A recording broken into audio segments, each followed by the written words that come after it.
당신이 찾던 무서운 이야기 고비의 TV.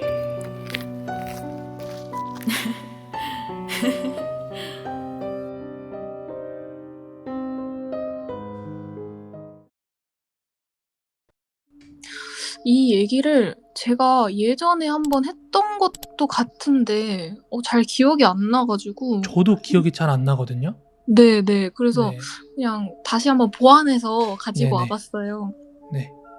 저희 학교에는 되게 희한하게 거울로 된 건축물이 좀 유난히 많아요. 되게 기숙사 앞에 되게 구불구불한 형태로 높게 뻗은 거울로 된 구조물 하나가 있고요.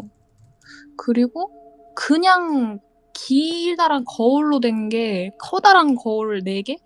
저희 학교가 산을 또 끼고 있어서 학교 중간에 안쪽에 동산 같은 게 하나가 있어요.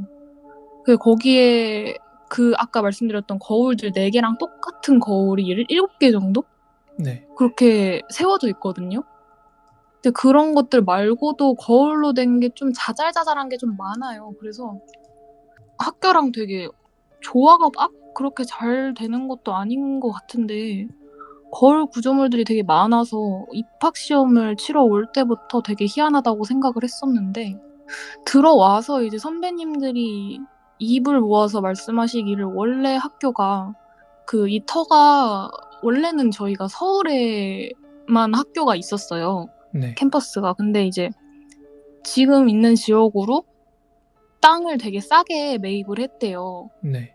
근데 그 이유가 그 땅이 공동묘지였던 그 땅이었어가지고, 그래서 거기에 학교 건물을 지었고, 그래서 유독 뭐 귀신을 봤다 뭐 이런 얘기가 그때 당시에 되게 많았대요. 그런 얘기가. 네. 지금은 너무 오래된 얘기여가지고 막 사소한 것들 막 기억은 잘 안 나는데, 그래서 학교 측에서 무당을 불러가지고 구슬했대요. 한번. 좀 옛날에. 과거에. 네, 과거예요. 그래서 그 무당이 구슬하고 난 뒤에 약간 비방 같은 걸로 거울 건축물, 거울로 된 거를 뭐 여러 개 갖다 놓으라고 했대요. 그래서 왜 그러냐면 귀신이 거울로 비친 자기를 보면은 쫓을 수 있다고, 귀신을. 그래서 그런 이유 때문에 거울로 된 건축물을 좀 많이 만들어 놨다고 하더라고요. 저는 근데 이야기 네네. 들으면서 우리 네네. 학교가 떠올랐어요. 우리 학교. 설명해주신 구조물의 위치는 다르지만 우리 학교도 연기과 좀 유명하거든요. 학교 오. 안에 이렇게 산 있는 동산 있는 것도 똑같아요. 제가 진짜요? 저는 이제 국민대 나왔는데. 그렇네. 비슷하다. 국민대 가봤어요? 가봤죠. 네. 진짜요? 제가 지금 집이 성북구 쪽에 있어서 서울. 그래가지고 입시도 거기도 시험 보러 갔었고, 구조는 너무 정확하게 알고 있죠. 네. 언덕 위로 쭉 올라가다 보면 그 분수대 같은 뒤에 맞아요. 뒷동산 있잖아요. 맞아요. 네, 거기 그 산 뒤에 올라가면 되게 무서워요, 밤에. 위치는 좀 다르지만 예대 쪽 가면은 말씀하신 거울 건축물 비슷한 그런 이상한 예술품 같은 거 막 있거든요. 정말요? 뭐 이제 주기마다 바뀌겠지만 애들 작업하는 것마다 뭐 우리 학교 출신인가? 약간 막 순간 아닌 거 아는데도 약간 그 생각이 나가지고. 저희 학교가 이제 크게 기숙사가 있는데 하나, 건물이 2개로 나뉘어져요. A동이랑 B동으로 이렇게 나뉘어지거든요. 근데 이제 A동에는 여자들만 살고 B동에는 남자 여자 같이 사는 그런 건물이에요. 네. 그래서 이 얘기를 처음 들은 게 제가 1학년 때 입학했을 때 이야기를 들었는데, 그게 이제 B동 어디 층인지는 잘 모르겠는데 세탁실에서 귀신이 목격된다라는 이야기를 들었던 기억이 나요. 이게 어떤 형태로 등장하고 뭘 어떻게 해를 끼친다 뭐 이런 얘기까지는 자세하게 듣지는 못했는데, 어쨌든 기숙사 B동 세탁실에서 귀신이 나온다더라 이런 얘기를 들은 적이 있어요.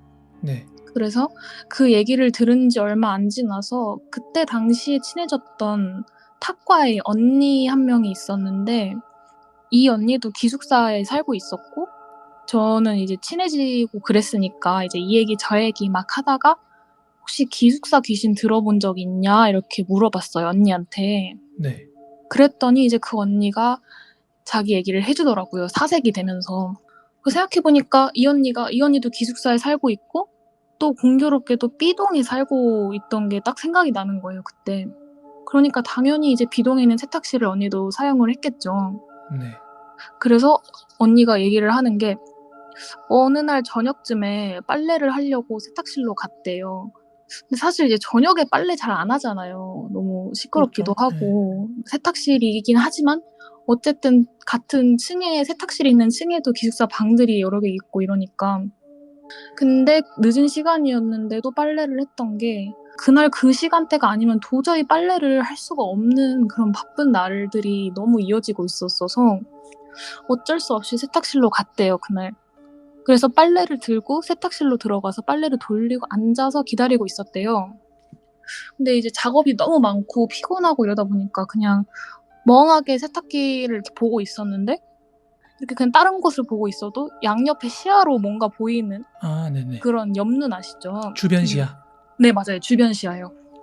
그래서 그 주변 시야로 보는데 누군가가 세탁실로 들어온 게 보였대요. 그래서 그냥 이렇게 시야로 보이니까 주변 시야로 잠깐 쓱 보이니까 아, 뭐 저 사람도 빨래를 하려고 왔나 보다 싶어서 아, 그냥 그런가 보다 하고 계속 세탁기만 이렇게 바라보고 있는데 이 사람이 그냥 아무런 미동 없이 계속 언니 옆에 서 있기만 했다는 거예요. 그래서 사실 세탁실에 오면은 자기가 갖고 온 세탁물을 들고 세탁기를 열어서 넣고 세제 넣고 뭐 이렇게 해서 이런 동작들이 나와야 정상인데 네. 그냥 아무런 미동 없이 서 있기만 했다는 거예요. 근데 이 언니가 너무 피곤하기도 하고 이 옆 사람이 계속 서 있기만 한다는 거를 되게 한참 뒤에 깨달았대요. 이 사람이 들어온 지 꽤 오랜 시간이 지나는 동안 진짜 아무 행동도 안 하고 그냥 가만히 언니 옆에 서 있기만 했다는 거예요. 그래서 언니가 그걸 깨닫고 근데 이 사람은 왜 빨래 하려고 들어온 거 아닌가? 왜 아무것도 안 하고 있지? 하고 옆을 봤는데 아무도 없었다고 하더라고요. 아, 그걸 인지를 하고 봤을 때는 사람이 아무것도 네. 없었고. 네. 그래서 분명히 자기 옆에 서서 아무것도 안 하고 그냥 차렷자세로 미동 없이 이렇게 서 있는 걸 봤는데 막상 옆을 돌아봤는데 아무도 없었다고 해서 언니가 저한테 얘기를 해주는 게 아마 그게 B동에 나오는 그 기숙사 귀신이 아닌가 하면서 얘기를 해줬던 기억이 납니다. 그러면은 학교에는 보통 그런 귀신 이야기 돌면은 막 사람들마다 짧게 그런 느낌으로 괴담이 돌잖아요. 네네네. 그러면은 그 언니 말고도 그냥 지인님이 듣기에도 여러 군데서 많이 들리던 분위기였어요? 네. 언니한테 얘기를 들은 게 되게 저는 구체적인 얘기였고 세탁실 아니고 정말 제가 아까 착각했던 것처럼 휴게실에서 봤다는 사람도 있고 네. 빨래를 돌리려고 와서 그냥 안녕하세요 인사를 했는데 나중에 보니까 없더라 뭐 이런 얘기도 있었고. 또 오늘도 이렇게 참여해 주셔서 감사드리고요. 코비에TV 구독자 지인님이셨습니다. 감사합니다. 네, 감사합니다. 네.